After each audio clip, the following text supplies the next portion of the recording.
But I need kind of a area, and then outside of the travel in North Carolina, there's a new I'm getting on your text late.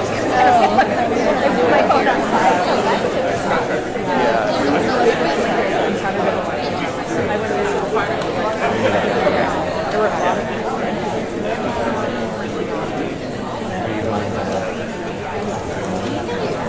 No, everyone's Of course, yeah, I was going to tell you. Okay, yeah, our cameraman wants to set up. Thank you. Oh, yeah, we had a program. my break out. So I'm like, I'm going to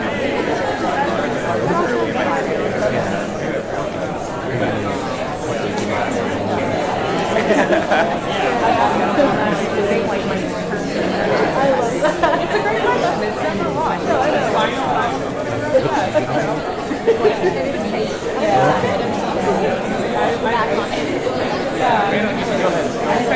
Are they in the back? Are they all?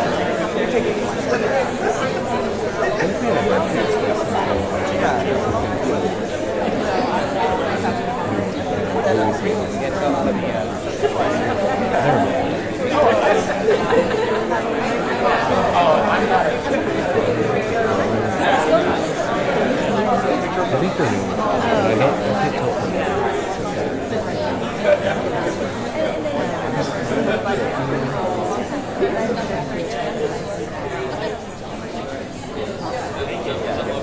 Thank you so much. Do you want to? Yeah. I think it's in souvenirs though. Sure, actually, that would be lovely.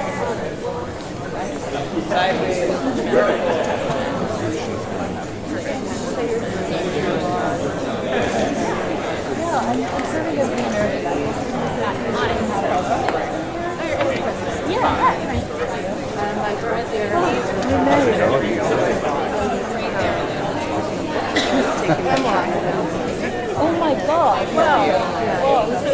What got next? Wow. So did you also take the year off in that president? Or did you have to follow that before here?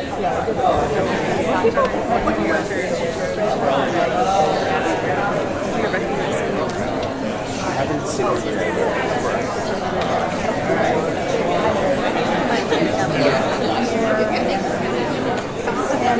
We talked a lot about your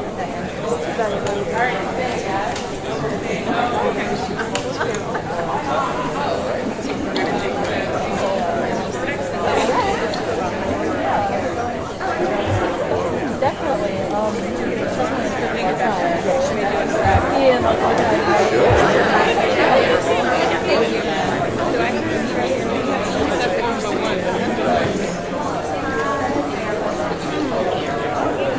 Thanks for supporting us.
especially attending a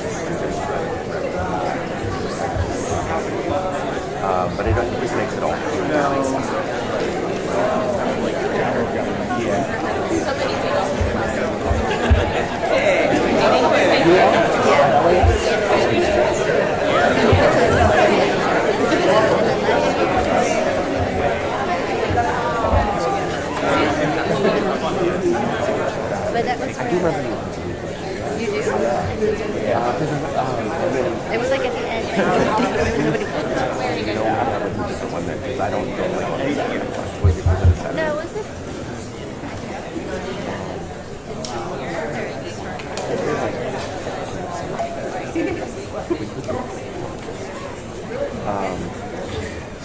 And then on Thursday, we have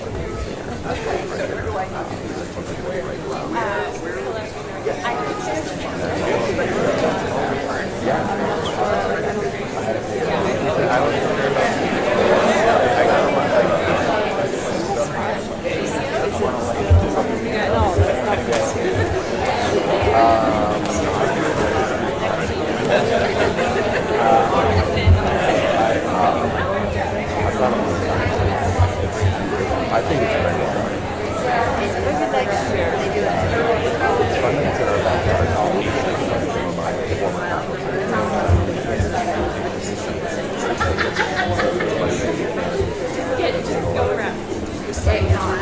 Please. Maybe some of those people up there getting their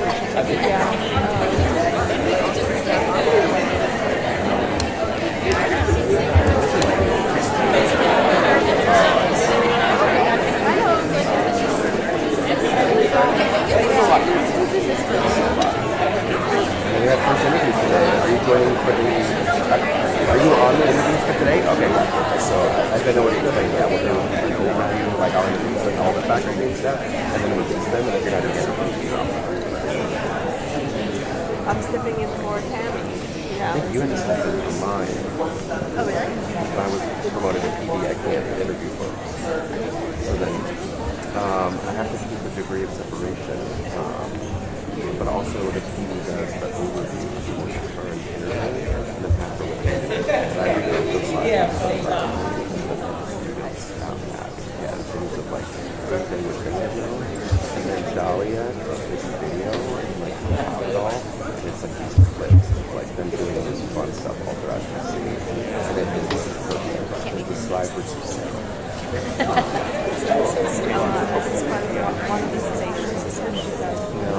half go to MMI and then half stay with me.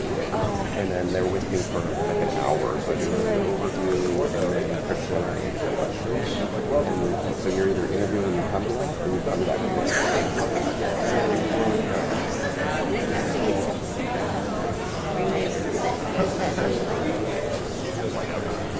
Well, I don't understand quite the mentality of it. There are other people that understand it really well. And I'm on the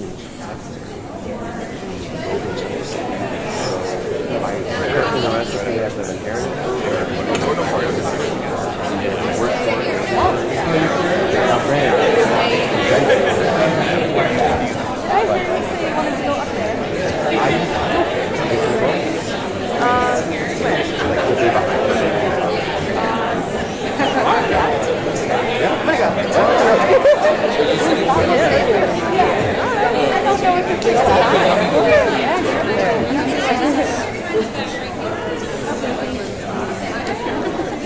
I just don't want to see that.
Let me thank everyone for being here to discuss a subject of enormous consequence and a subject that impacts not only millions of people in our own country, but as you all know, what happens in America impacts every continent on Earth. We're talking about billions of people.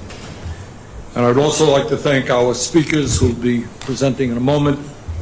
Dr. Georgie Benjamin from the American Public Health Association, Dr. Woody Kessel from Doctors for America, and Dr. Robert Mitchell from the National Medical Association. Collectively, these organizations represent more than 100,000 doctors and healthcare professionals, and I thank them again very much for being with us today. Let me be as clear as I can be. We are now witnessing a full-blown war on science, on public health, and on truth itself. That is what we are confronting right now. At this unprecedented moment in American history, it is important to share the facts as clearly as we can. So I will take this opportunity to make a very simple point. Can't be simpler. Vaccines work, period.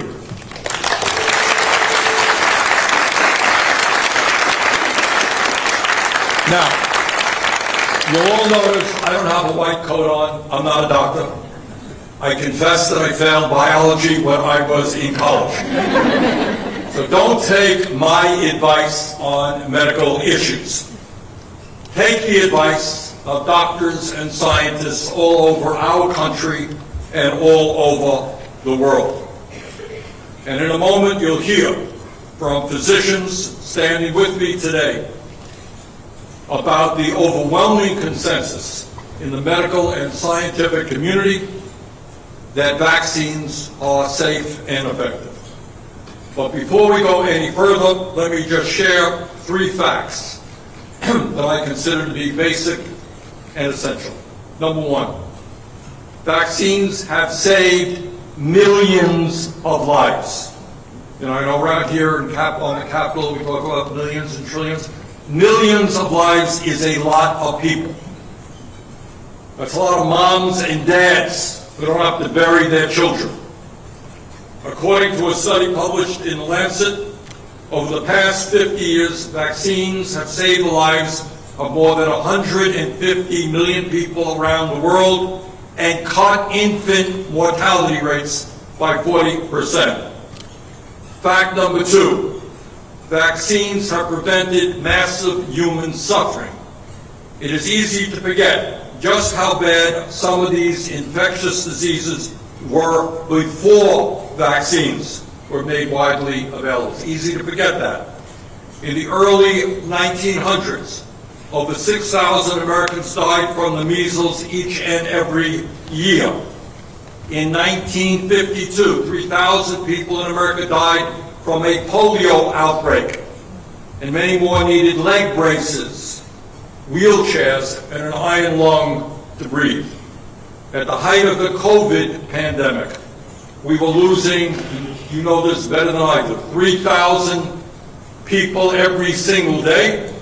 Hospitals were overwhelmed, and doctors and nurses like you put your lives on the line, and some people died trying to save Americans. Vaccines changed all of that. How many people do we know who need an iron lung today to breathe? How many hospitals today are overwhelmed with COVID patients? Fact number 3, vaccines have stopped the spread of infectious diseases like polio, smallpox, and measles. According to the CDC, over the past 30 years, routine childhood vaccinations in America have prevented over 1.1 million deaths, more than 500 million cases of illness, and over 32 million hospitalizations. Unfortunately, despite all of the evidence, again, not only in the United States, but from scientists and doctors all over the world. We now have a Secretary of Health and Human Services, Secretary Kennedy, who continues to sow doubt about the efficacy of vaccines. In just 6 months, Secretary Kennedy has dismantled the vaccine review process, narrowed access to life-saving COVID vaccines, and filled scientific advisory boards with conspiracy theorists and ideologues. Further, while the Secretary has criticized politicized science, he has installed a record number of political officials at the CDC itself with no credible scientific experience. I have come to learn that this includes the acting CDC director, a former hedge fund manager with ties to the pharmaceutical industry. That's the acting CDC director. The acting CDC director's chief of staff, a former private equity lawyer who privatized airports. The acting CDC director's deputy chief of staff, one of whom is a former realtor, another who is a personal injury lawyer. The American people do not want hedge fund managers or realtors giving medical advice. Bottom line, we need an HHS secretary who believes in science, not conspiracy theories. We need an HHS secretary who listens to doctors, not just whoever is willing to tell him what he wants to hear. We need an HHS secretary who is willing to not just say but act in ways that will make America healthy. Now let me turn to our speakers for today, and I'm very pleased to have 3 physicians with me to help educate the American people about the importance of vaccines. These leaders represent the voices of over 100,000 physicians and public health professionals. First, I'd like to introduce Dr. Georges Benjamin, the Executive Director of the American Public Health Association, an association that represents over 450 public health organizations and 23,000 members.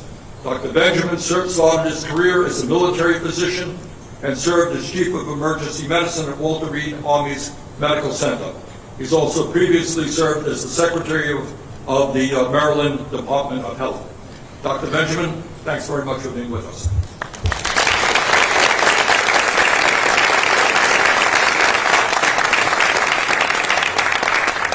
Well, hello everyone. APHA is the oldest and largest association of public health professionals and advocates for the nation's health. We have over 50,000 organizational and individual members, representing the full range of people in the field across all states and territories. We've been around for over 150 years, founded in 1872, aggressively working to promote the public's health. So we've been in this debate for a long time. I'm going to start by answering a couple of questions that Senator Kennedy could not or would not at his hearing the other day. Just for the record, the COVID pandemic resulted in 1,230,906 deaths from the beginning of the epidemic, that as of August 2nd of this year. We actually have good numbers on that. We know deaths. In fact, we have a forensic pathologist here who's going to speak to you last today. So we actually know these numbers. I understand there's questions about whether people died of COVID or with COVID, but we do pretty good counting. A lot of things we're estimating, but we do pretty good counting on that one. There's also, we know that the Commonwealth Fund, using really sound methodology, looked at how effective the COVID vaccine was. And we know that from December 2020 to November 2022, it prevented approximately 3.2 million deaths and 18.5 million hospitalizations. The COVID vaccine works and it saved lives. We know that currently test positivity is on the rise, And wastewater surveillance shows increases in several communities, despite the fact that we have a fractured testing system right now. We're not capturing things like we were doing during the pandemic. We actually know, because CDC actually on their website tells us a bit about the disease burden that we've had from 2024 to 2025. These are preliminary numbers, but they're the best numbers that we have right now, that we've had 12.7 to 19 million COVID illnesses, 3 to 4.5 million outpatient COVID visits, and over 350, almost 500,000 hospitalizations, again, estimates. And I think what's important is that COVID is still here with us.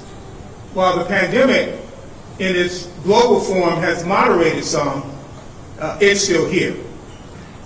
We know from the presentation at the ACIP the last minute from CDC that nationwide 152 children died of COVID last year, half of whom were previously healthy. I think that undermines the issue of whether or not we should vaccinate even healthy children.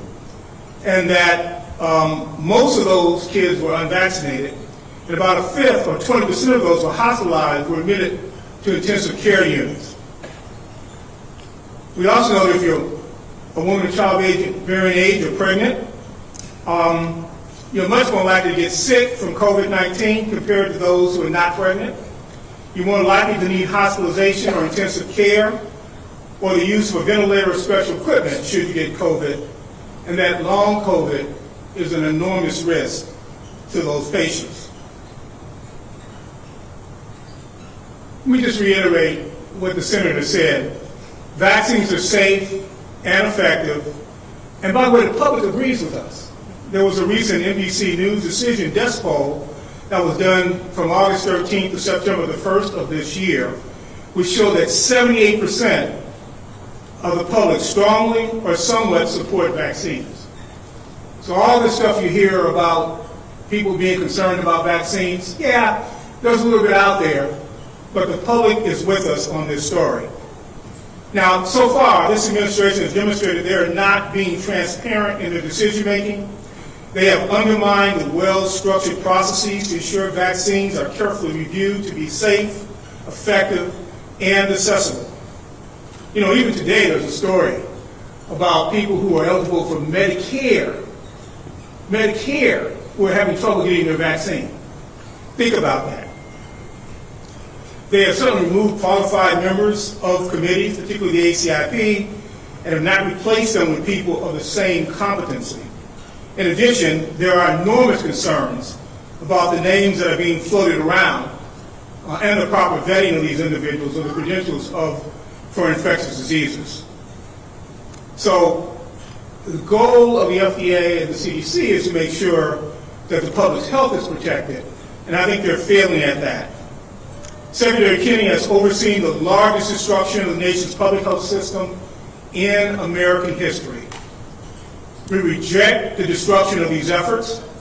We reject the unscientific approach to controlling infectious disease, and we call on the administration to ensure full access to COVID vaccines for all and reverse course to strengthen, not weaken, the nation's vaccine safety systems. Thank you.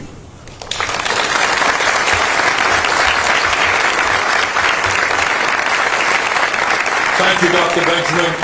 Our next speaker is Dr. Woody Kessel from Doctors for America. Doctors for America represents over 40,000 physicians across the country. Dr. Kessel is a pediatrician, researcher, and professor of pediatrics at the Geisel School of Medicine at Dartmouth College. Dr. Kessel.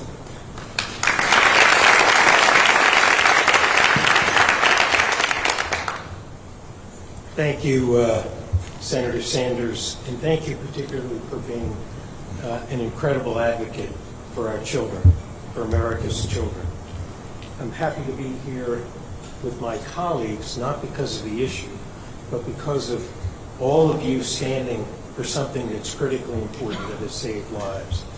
I've been a pediatrician for over 5 decades, caring for children, supporting families through some of the most cherished events and some of the most difficult events. I'm here representing 40,000 colleagues, and with my colleagues behind me and in front of me and here in the room, it's an extraordinary number of clinicians standing up to put patients over politics, caring for real people, not political agendas, saving lives through preventive care, particularly vaccines. As a pediatrician for 50 years, we don't see most of these diseases. It's a rare event. Most of the young people who we make rounds with have never seen these conditions. You know, all of us have taken an oath to stand firmly on what's in the best interests of our patients for evidence-based medicine, scientifically based medicine. And most importantly, we've taken an oath to secure the health and well-being of our children. We've treated children with whooping cough, gasping for air, toddlers with pneumonia, adolescents with COVID-19, and families devastated now by measles. Measles, something which we virtually eradicated. Children and families are struggling and suffering from. We know firsthand the fear and anxiety shown in the eyes of children when they're struggling, when they're ill. And we're seeing actual harm today that you've heard from my colleagues and from the Senate. There's more illness, more hospitalizations, more family burden, lost days of work, struggling to care for children who have a condition that we could prevent if they were fully immunized. And tragically, we're seeing preventable deaths. An anathema as a health professional, is an anathema as a pediatrician in all of this. You know, sitting in this room and the folks behind me, we're also parents, we're grandparents, and we're Americans. We are truly outraged by the untruthful words and harmful actions by Robert F. Kennedy, Jr. They are dangerous, and as you've heard over and over and over again, vaccines save lives. They prevent suffering. They're safe. They're not political tools. In fact, in many ways, they've been some of the most amazing scientific discoveries since the beginning of our efforts in caring for people. They're proven. They're well developed. Frankly, RFK's actions are creating confusion, eroding trust in medicine, undermining science, and leaving families and children vulnerable and less safe. Parents deserve clear, evidence-based guidance, not politically motivated falsehoods. They need to be able to make informed decisions with their clinicians on what's in the best interest in the health and well-being of their children. You know, in closing, I want to ask, Mr. Secretary, why are you blatantly attacking shots to protect children from preventable life-threatening illnesses and not the shots from gun violence, the number one, the leading cause of death in America? Thank you.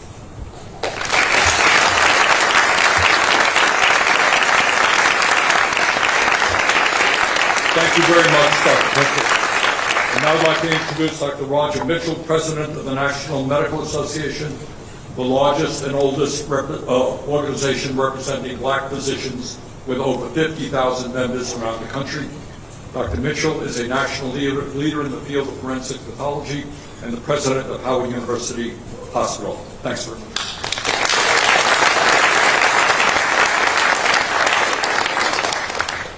I want to thank Senator Sanders for bringing us here together in this critical moment, for your unwavering leadership around the issues of today. Today, the National Medical Association stands shoulder to shoulder with any organization and individual who supports evidence-based medicine and science in the furtherance of healthcare delivery, equity, and sustainability in these United States. As the 126th President of the National Medical Association, I'm here today, as you heard, representing the interests and expertise of over 50,000 black physicians across the country. Throughout our history, we have fought for healthcare access for our patients, and today is no different. Healthcare is a human right. Current attacks on public health, whether on vaccination or Medicaid, or the importance of diversity in our care model, creates confusion around the way we care for communities. These types of contrived debates serve as distraction, promoting hesitancy and distrust for our healthcare delivery system, a system that has been rooted in reliable science and medicine for decades. In a word, these attacks are dangerous. To be clear, the National Medical Association believes that Congress must exercise complete oversight and work to remove the Secretary of Health and Human Services from his position.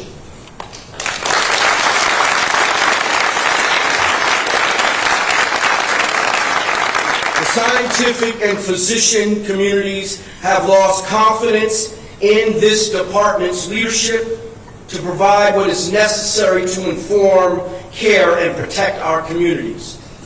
Our focus must be placed on real problems of access and quality of care, ensuring that more children have access to vaccinations, not less, have access to low-cost, high-quality care, and access to groundbreaking research and clinical trials. We must focus on trusted health experts, such as our community physicians. So we're asking all physicians, all public health experts, to stand up in the face of this wanton approach to healthcare delivery, an approach that will certainly affect those who are most disenfranchised and disinherited. Speak with your patients directly and ensure that your relationships with them and their families are solid so that they look to you for their decision making, that you're available for their questions. Remember, they trust you. As a forensic pathologist, I've seen the impact of failed policy on my autopsy table. I've seen families devastated by preventable illnesses and tragedy. We cannot afford to keep repeating these mistakes today, especially when we know better. So we must continue to protect our children and vulnerable adults with the proven tools we've had for decades. The policy decisions that are being made today, whether eliminating vaccine mandates in Florida, creating fear by deploying military into our American cities, or cutting programs and jobs that feed families, these policies are reckless and demand that we stand up.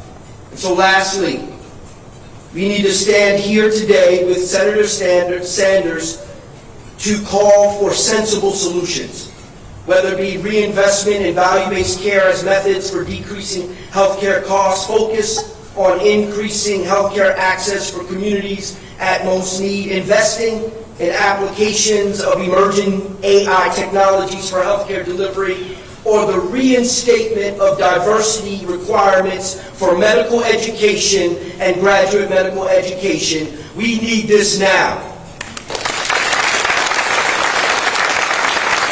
So, the National Medical Association is proud to stand here with all of the physicians, all of the long coats, and we even see some short coats today.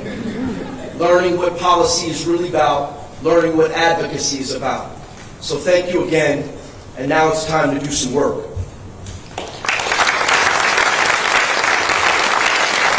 Thank you very much. All right, media, have any questions? Yes, sir. Just get it. That's who I am. Your hi. Dan. Senator, Senator Cassidy, realistically, Senator Cassidy is, as you know, the chairman of the Health, Education, Labor, and Pensions Committee. His staff and our staff have been in constant contact as to how we best go forward, and maybe some announcements on that fairly shortly.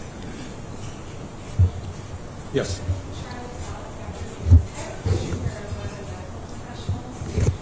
You don't want my medical advice?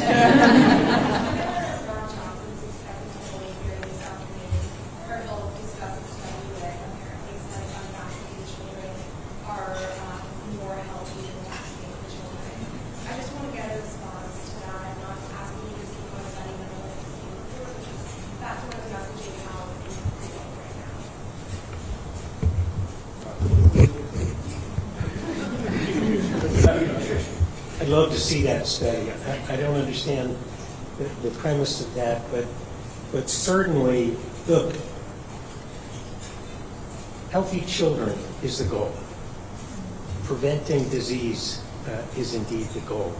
And if we're all vaccinated, it reduces. There's something called herd immunity as well. So it allows healthy children to not get these diseases. But I'd love to see that study, and we can talk about that further. I mean, look, if it's evidence-based and science-based, we're all open to new ideas, new thoughts. But to report one single observation when we've been through this in my lifetime, for 50 years, and seeing the benefits, and frankly, caring for children and holding the child's hand, the parent's hand, who are suffering from these diseases. So I'd love to see that study and look forward to the press conference this afternoon.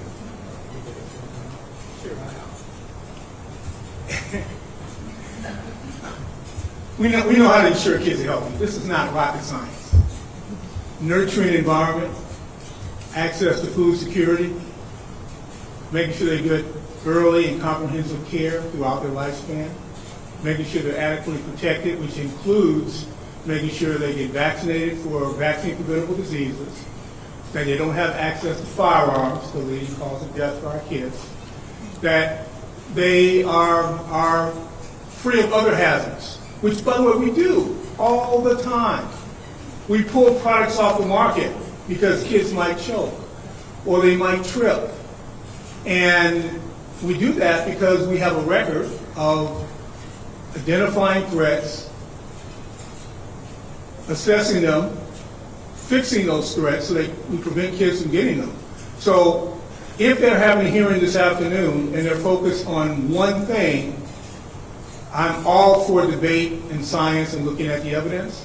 But unless they're looking at comprehensive wellness for kids, they're going to be missing the boat. And we ought to point that out.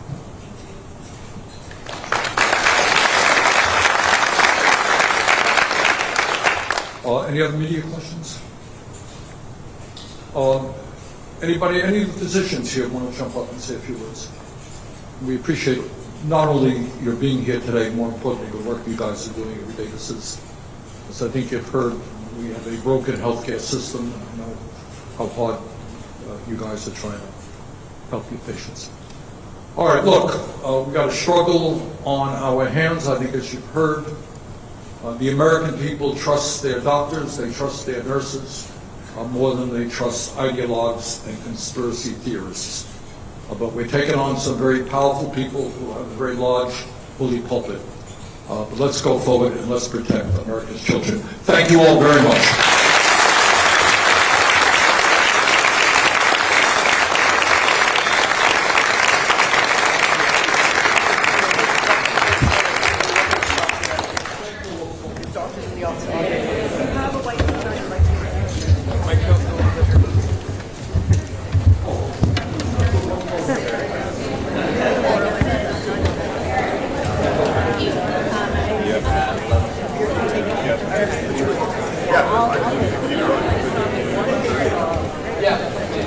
Whatever you want to do. All right, fine.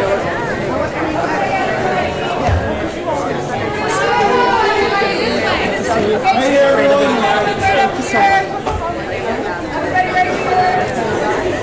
All right, here we go. Look in 3, 2, 1. Did you have a chance to talk?